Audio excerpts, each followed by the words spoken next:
There's a lot of people that slept outside the whole winter and didn't freeze to death. Yeah, I've been there 20 years. I slept all through this, like over there, that doorway, over there. We were sleeping at bus stops and cars. It's kind of like camping, but you just have nowhere to live.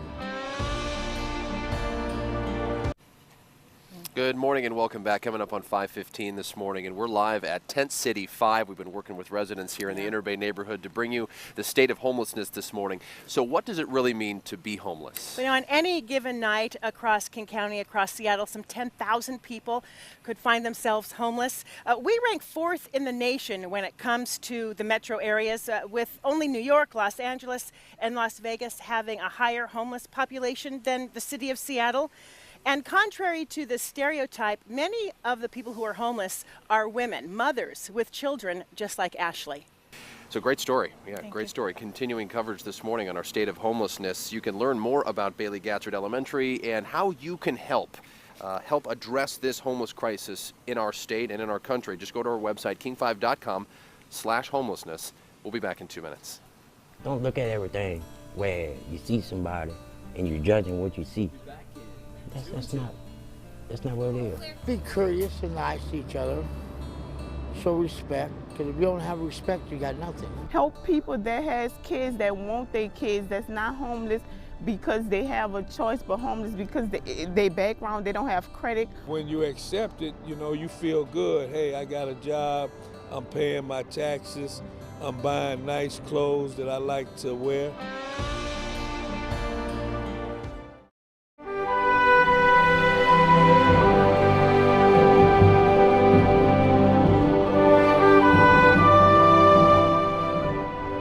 Happy Monday to you and your family. If you're waking up with us here on Kong, you're looking live at Everett, Washington, and right there on your screen, Naval Station Everett and USS Momsen.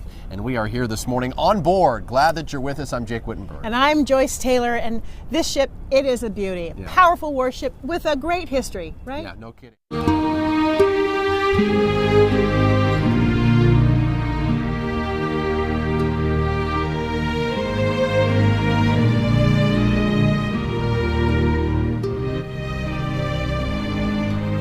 As we focus on some of the biggest issues facing our veterans right now, we also want to honor those who are serving now, past, present. You can share your photos and stories of a veteran or service member in your life. Just go to our King 5 Facebook page.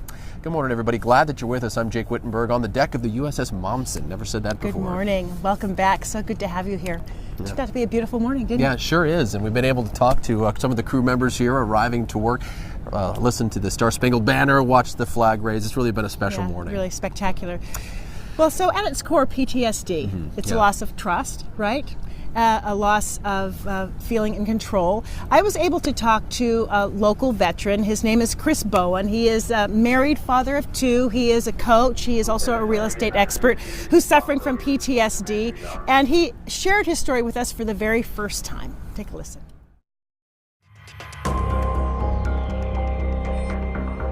And officers are attempting to reach out to family members right now. They've gotten about half of them so far. So we try to learn more this morning. We want to turn to Jake Wittenberg and Natasha Ryan. They are in Capitol Hill this morning with our community's outpouring of support after that attack. Good morning, guys.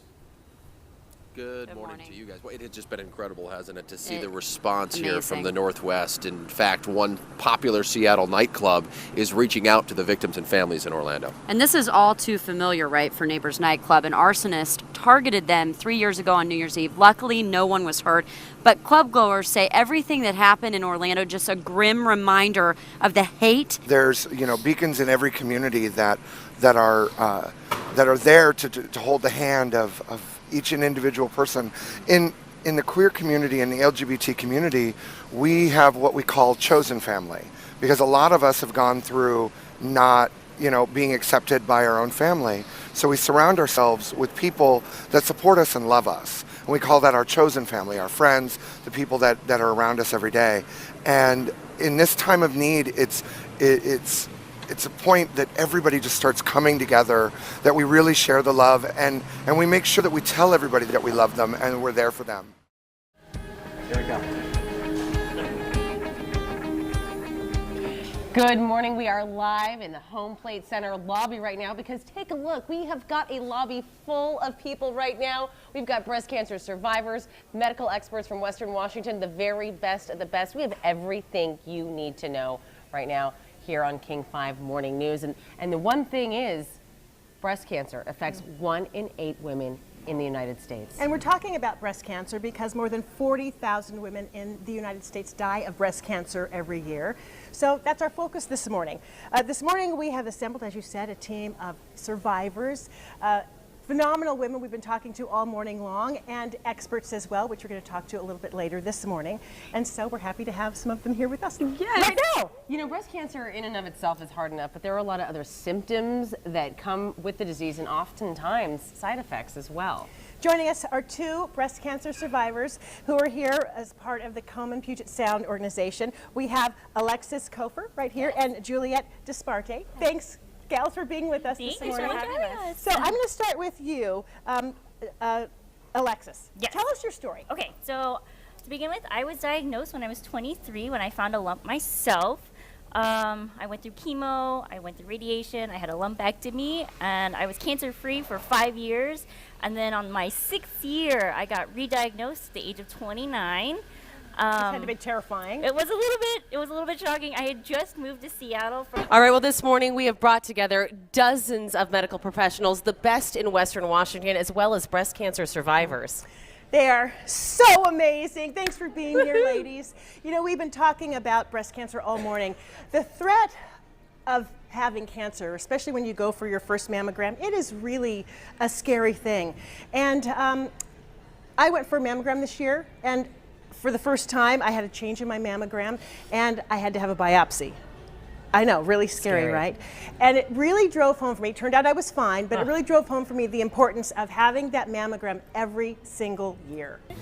We're also going to introduce you to Starla, family history of strong women overcoming the impossible when standing together for a cure continues right here on King 5 Morning News.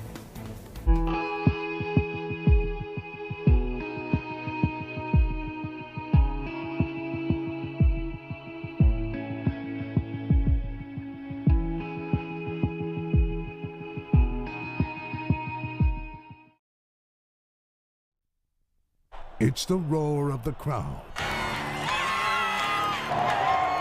The excitement in the air. Football season is officially here, and the Seahawks are ready to go.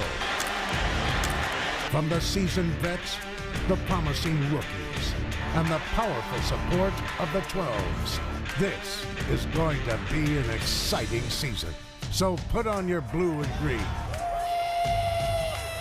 and join us as we count down to kickoff. Good morning, everybody. On this game day Sunday, just about 5 hours and counting till kickoff. You're now. counting down every minute. I am. I'm excited for this game. We are here once again at beautiful Stadium Place Apartments with CenturyLink as our backdrop. Finally, the season opener is here. The Seahawks taking on the Miami Dolphins today. Are you going to the game? So lucky if you're going. If they don't throw things to the sideline all the time, if he throws downfield, we're going to the Super Bowl. If they call plays where they throw him out to the side, he's going to get killed. All right, Russell, you heard it. 16 games, it's a long season. As long as it's not the Cowboys, I'm good. I would love it if we went and, can I say this, kick the Patriots. That would make my day. We can that.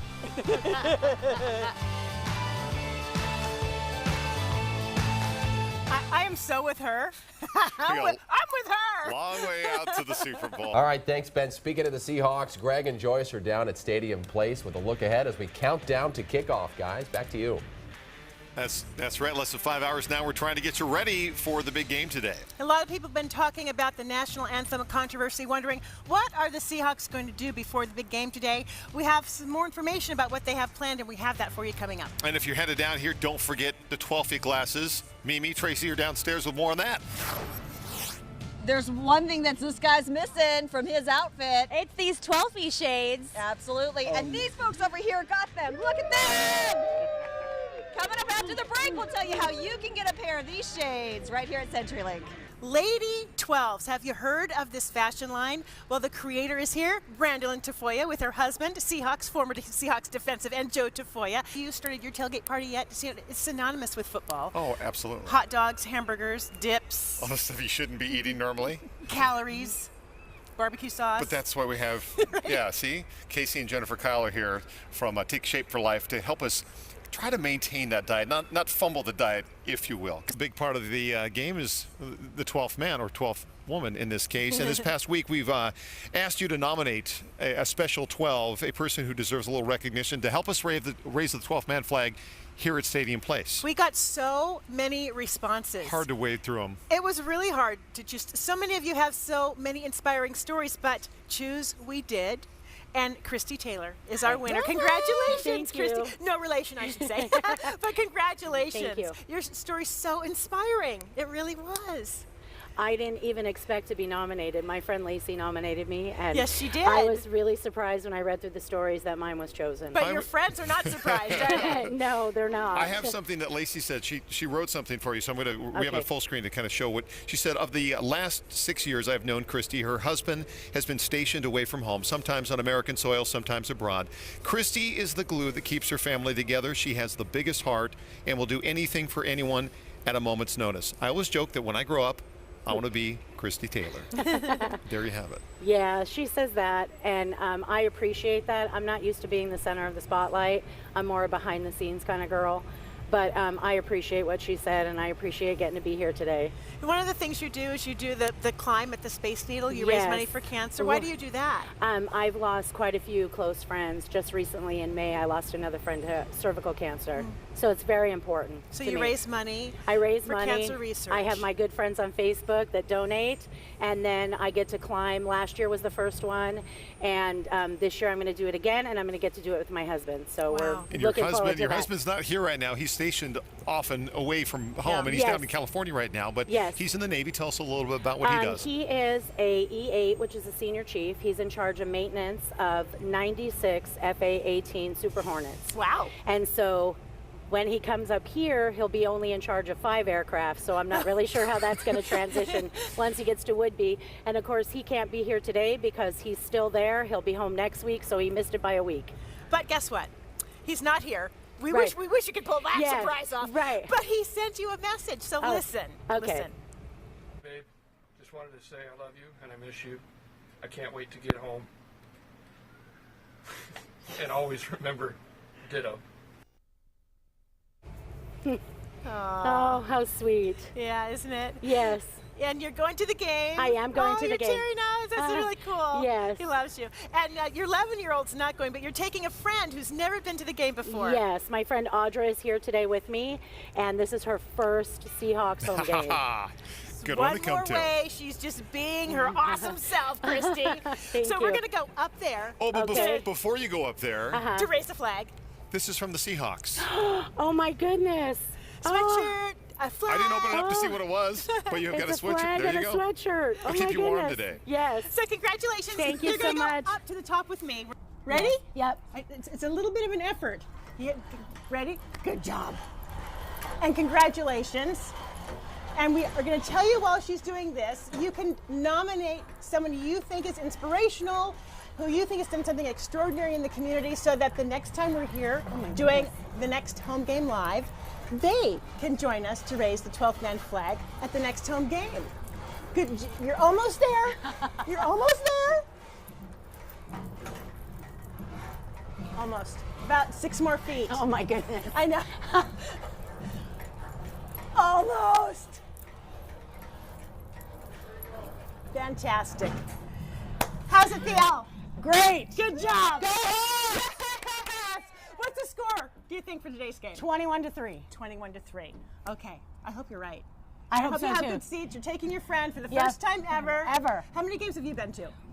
Over the last 9 years, I don't know, a lot. A season ticket holder, like I said, a super fan. Today we're going to be introducing you to some amazing people who don't necessarily get a lot of recognition. People on the sidelines, including the coach's right-hand man. He is a scrappy USC walk-on turned Pete Carroll's assistant.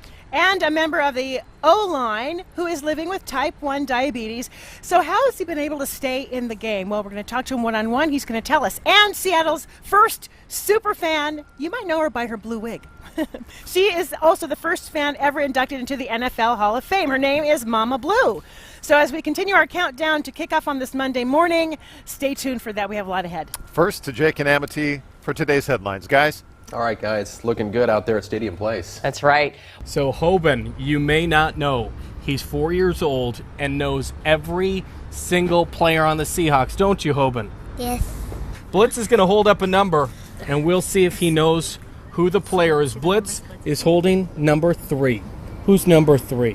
What's with it? Number 16, Hoban. I like it. Justin Britt. 68, Justin Britt, the center. He nails it.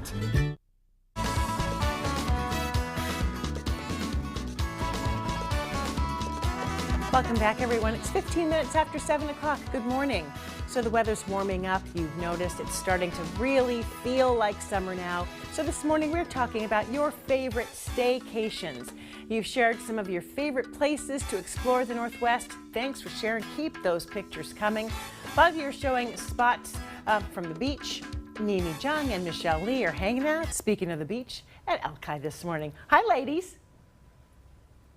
Hi, you know what? I feel like we're rubbing it in a little bit because it's such a nice day. We're not wearing shoes. We have sand in our toes. I know this is a really tough assignment. This is such a beautiful time of year to stay right here at home. And we've got Sarah Gavin with Expedia with us this morning to talk more about the favorite places to staycation. Good morning. Nice to have you here. Good morning. You know, this is not a bad day in the office. Not a bad day at all. And you know, I actually hate leaving the Northwest in the summertime. I try not to take any vacations where I hop on a plane and leave because there's so many places. We've got great views. We saw a seal out there earlier. We've got everything. We've got a picnic basket. We've got a cooler. We've We're got ready a to go. grill. This is one of the places that people have said that they like to staycation. If they're staying in town, they head to Alki Beach, and there's so much to see and do here. But one of my favorite places to staycation is on the water, and it has a view of the Olympic Mountains. It's a place where you can get the quintessential Northwest experience. My husband and I went here about 4 years ago and found it was a great place to relax and unwind from our busy lives. He couldn't just pick one. Right, unlike us. Well, Rich, you've been around a lot longer than we have, so you have a whole list, right? You got to take a look at this morning. Michelle Lee. Oh, she's learning how to paddleboard at Alki. And when we come back, we see if we can get her out on the water. We're going to check in and see how her lesson is going. Also, all morning long, we are talking about our summer staycations. We want to know your favorite places around the region. So which is your favorite beach? The question now, Alki or Golden Gardens? Alki or Golden Gardens? Tell us what you think. Go to king5.com/vote now.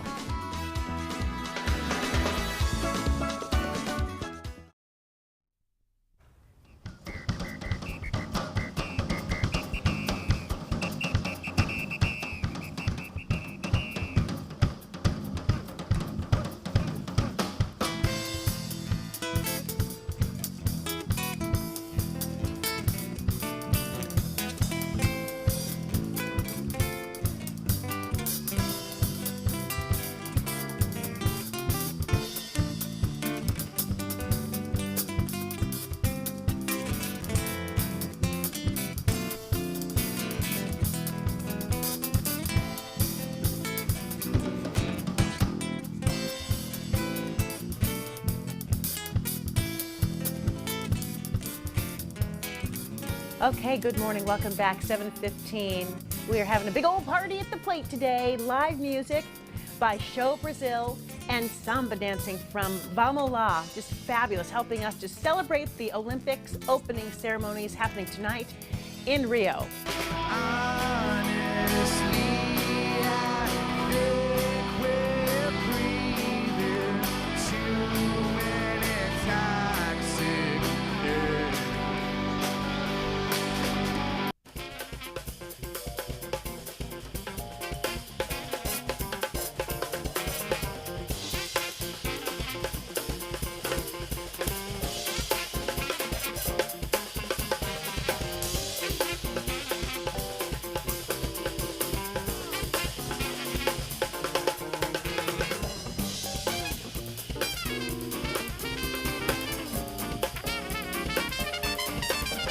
and me. No cell phones, no society, and the world just let us be. We could sleep all through the morning, talk all through the afternoon, and dance all night under the silver moon. Yeah, yeah. I feel your body sway, I'm lost at sea.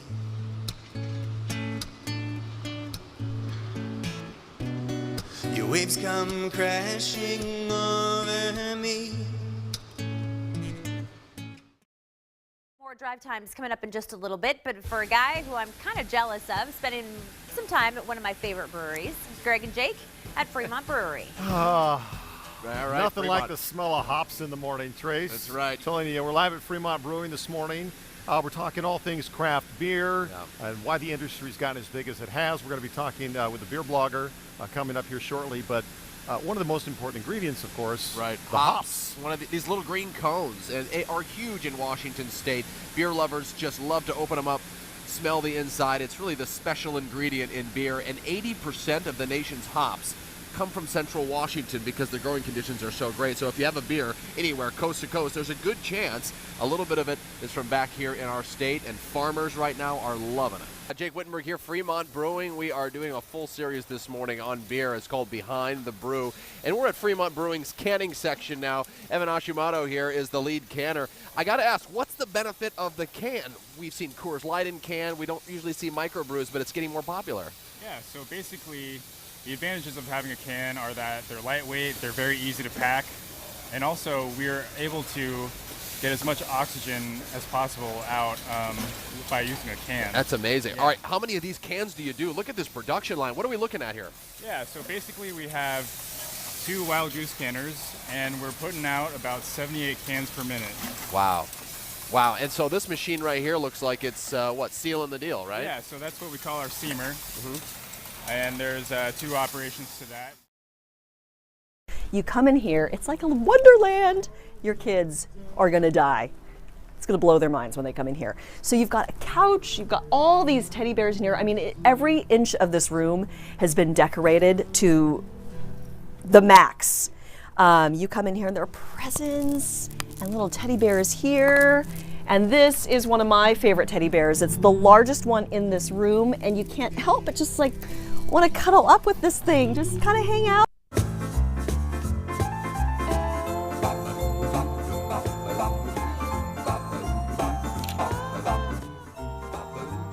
One of the things you may be thinking about right now is your holiday greeting cards. Our King 5 Morning News team got a head start on those cards. Take a look at some of them. We took some creative ideas and put them to the test, but we want to know, which one do you think we should be using this holiday season to send to our friends and family? You can cast your vote by going to our Facebook page and letting us know what your favorite is. So far, Silent Night is number 1.